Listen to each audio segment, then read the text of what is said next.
நண்பர்கள் அனைவருக்கும் வணக்கங்க. டிவைன் டெய்லி சேனல், இந்த சேனல்ல இப்போ நிறைய பதிவுகள் நம்ம போட்டுட்டு இருக்கோம். உங்களுக்கு எல்லாம் பயனுள்ள பதிவா இருக்குன்னு நம்புறேன்.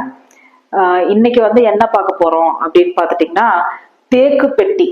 இந்த தேக்கு பெட்டி பார்த்துட்டீங்கன்னா, ஒரு நம்மளுக்கு ஒரு பணம் விரயமாகாம இருக்கணும். அதுக்கு என்ன பண்றது அப்படின்னு பார்த்துட்டீங்கன்னா, இப்ப பணம் வாங்கிட்டு வர்றீங்க. இப்ப நிறைய பேர் பண்ற தப்பு என்னன்னா, இன்னைக்கு சம்பளம் வந்துச்சு, உடனே என்ன பண்ணிடுறது, கடன்காரங்களுக்கு எல்லாம் கொடுக்க வேண்டியவங்களுக்கெல்லாம் கொடுத்து போட்டு வந்துடுறது.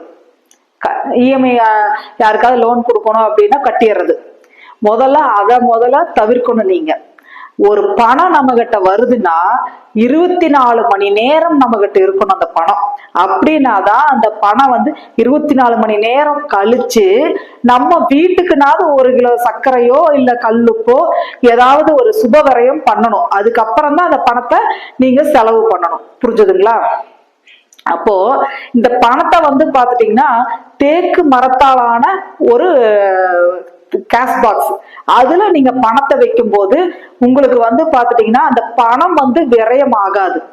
தேக்கு மரம் எப்படின்னா, தேக்கு மர பெட்டியில பணம் வைக்கும் போது அது என் பணத்தை தேக்கி வச்சிரும். சரிங்களா? பணத்தை தேக்கி இப்ப ஒருத்தவங்களுக்கு நீங்க இன்னைக்கு ஒரு 5000 ரூபாய் கொடுக்கணும். சரிங்களா? நீங்க என்ன பண்ணிடுறீங்க, தேக்கு மர பாக்ஸ்ல பணம் வச்சிருக்கீங்க. அது என்ன பண்ணும் அப்படின்னு பாத்துட்டீங்கன்னா, அந்த 5000 ரூபாய் பணத்தை வேற வகையில உங்களுக்கு வருமானத்தை கொடுத்துரும். பணம் கண்டிப்பா சேவிங்ஸ் ஆகும். அதுல வைக்கிற பணம் விரயம் ஆகாது, சுப விரயம் தான் ஆகும். நீங்க நிறைய பேர் சொல்லி நான் பயன்படுத்திருக்காங்க என்னோட கிளைண்ட்ஸ். இப்போ என்னோட கிளைண்ட்டும் கூட பாத்துட்டீங்கன்னா, ஒரு வாடிக்கையாளர் நண்பர், அவர் ஆல்ரெடி ஒண்ணு வச்சிருக்கிறாரு வீட்டுல.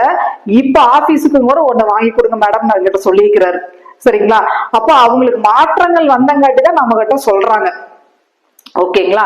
அப்போ இந்த தேக்கு மர பாக்ஸ் பாத்துட்டீங்கன்னா, இது பணம் மட்டுமா அப்படின்னு கேட்டா கிடையாது. இப்போ ஒரு பத்திரம் இருக்குது, ஒரு இடத்தோட பத்திரம், இல்ல உங்களோட ஏடிஎம் கார்டு. ஃபர்ஸ்ட் பத்திரத்துக்கு சொல்றேன். பத்திரம் இப்ப இருக்குது. இந்த பத்திரத்தை வச்சு நீங்க பணம் வாங்கலாம்னு நினைக்கிறீங்க, ஏதாவது வாங்கி தொழில் பண்ணலாம்னு நினைக்கிறீங்க. ஓகேங்களா? அப்போ இந்த பத்திரத்தின் மூலமா கடன் வாங்கலாம்னு நினைக்கிறீங்க. அப்ப அந்த பத்திரத்தை நீங்க தேக்கு மர பாக்ஸ்ல வைக்கிறீங்க அப்படின்னா, அந்த பாக்ஸ் தேக்கு மரம் என்ன பண்ணும், அதை தேக்கி வச்சிரும். அப்போ விரயங்கள் ஏற்படுறத தவிர்க்கும்.